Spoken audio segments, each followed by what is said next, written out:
Chapter 21.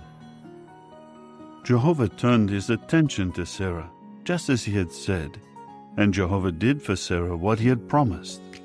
So Sarah became pregnant, and then bore a son to Abraham in his old age, at the appointed time God had promised him. Abraham named his newborn son, whom Sarah bore to him, Isaac. And Abraham circumcised his son Isaac when he was 8 days old, just as God had commanded him. Abraham was 100 years old when his son Isaac was born to him. Then Sarah said, God has brought me laughter. Everybody hearing of it will laugh with me.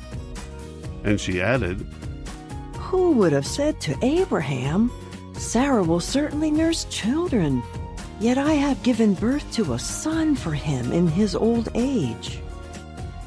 Now the child grew and was weaned, and Abraham prepared a big feast on the day that Isaac was weaned. But Sarah kept noticing that the son of Haʹgar the Egyptian, whom she had borne to Abraham, was mocking Isaac. So she said to Abraham, Drive out this slave girl and her son, for the son of this slave girl is not going to be an heir along with my son, with Isaac. But what she said about his son was very displeasing to Abraham. Then God said to Abraham, Do not be displeased by what Sarah is saying to you about the boy and about your slave girl. Listen to her, for what will be called your offspring will be through Isaac.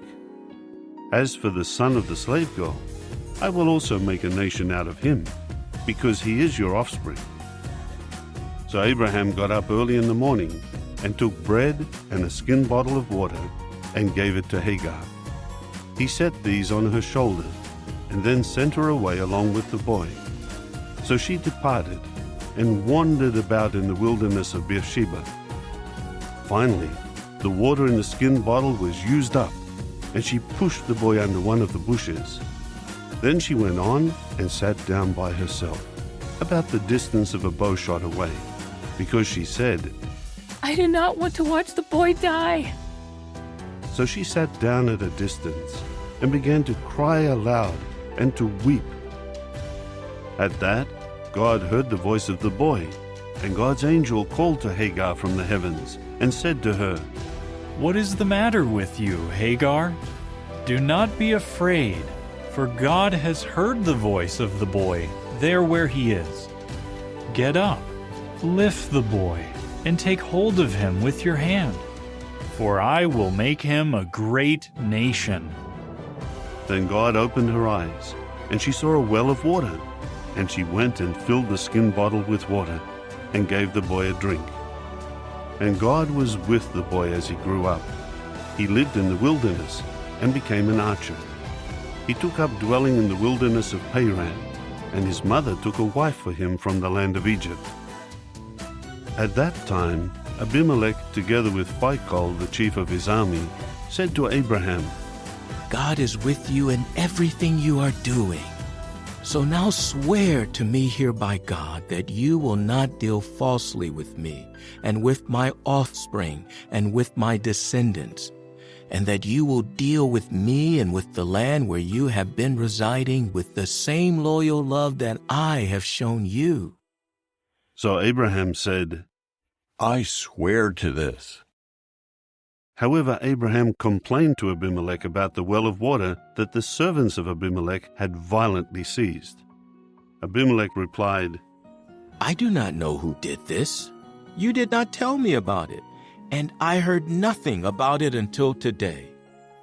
At that Abraham took sheep and cattle and gave them to Abimelech, and the two of them made a covenant. When Abraham set 7 female lambs apart from the flock by themselves, Abimelech said to Abraham, Why have you set these 7 female lambs here by themselves? Then he said, You are to accept the 7 female lambs from my hand as a witness that I dug this well.